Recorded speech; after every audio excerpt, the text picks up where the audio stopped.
बाबासाहेब रेल्वेने येणार म्हणून सयाजीराव गायकवाडांनी, लक्षात घ्या सयाजीराव गायकवाड म्हणजे एका संस्थानचे राजे, या राजाने आदेश दिला की असे असे ते येत आहेत, त्यांना घेण्यासाठी रेल्वे स्टेशनवर जा. राजाचा आदेश क्षीरसावंत मानला गेला पाहिजे होता, पण तो मानला गेला का? नाही, अजिबात नाही.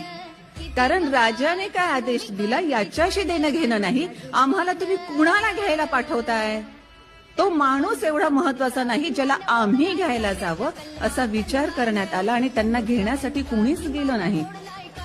हा एवढं नॉलेज संपादन करून आलेला मनुष्य रेल्वे स्टेशनवरून आलाय, राहण्याची व्यवस्था करायची आहे, घरामध्ये त्याला कोणीही त्यांना त्या ठिकाणी घर देत नाहीये.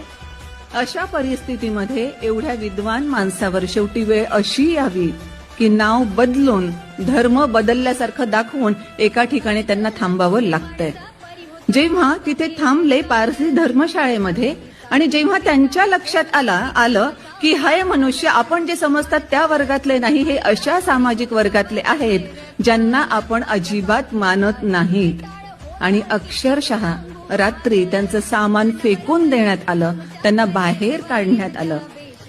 मी जस्ट विचार करत होते की तो माणूस जो इतकं सगळं शिकून आलाय, फॉरेनला राहिलेला आहे, तिथे कशा पद्धतीचं वातावरण आहे हे त्यांनी बघितलं, अशा रीतीची एवढी जातीभेद नाहीत कुठे हे त्यांनी बघितलं, आणि एवढं शिकून आल्यानंतर कराराप्रमाणे नोकरीसाठी तिथे आल्यावर नाव बदलून त्या घरामध्ये राहावं लागतं आणि पुन्हा एकदा रात्री त्यांना बाहेर काढलं जातं. बाबासाहेब सांगतात की एवढ्या रात्री मी कुठे जाऊ, त्यामुळे रात्रभर तरी मला राहू देत, सकाळी मी सयाजीराव गायकवाडांशी बोलेन आणि आपण काहीतरी त्यावर तोडगा काढूया. पण कुणीही ऐकायला तयार नाही, त्यांचं सामान तसंच फेकून दिलं जातं.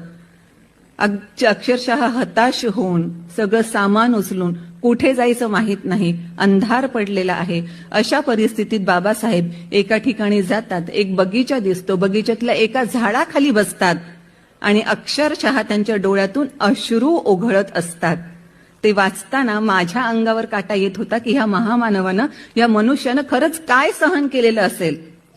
आणि डोळ्यातून अश्रू वाहत असताना रात्रभर अश्रू वाहत होते, पण ह्या अश्रूमध्ये जी अपमानाची जाणीव होती, अवहेलना करण्यात आली याची जाणीव होती, त्यासोबतच त्यांचा जबरदस्त निर्धार सुद्धा त्या अश्रूतून निघत होता. आणि त्यांना असं त्या क्षणी वाटलं की माझ्यासारख्या इतक्या उच्च विद्या विभूषित माणसाशी अजूनही हा समाज असा वागत आहे, तर तो माझ्या बांधवांशी, जे तर शिकलेले सुद्धा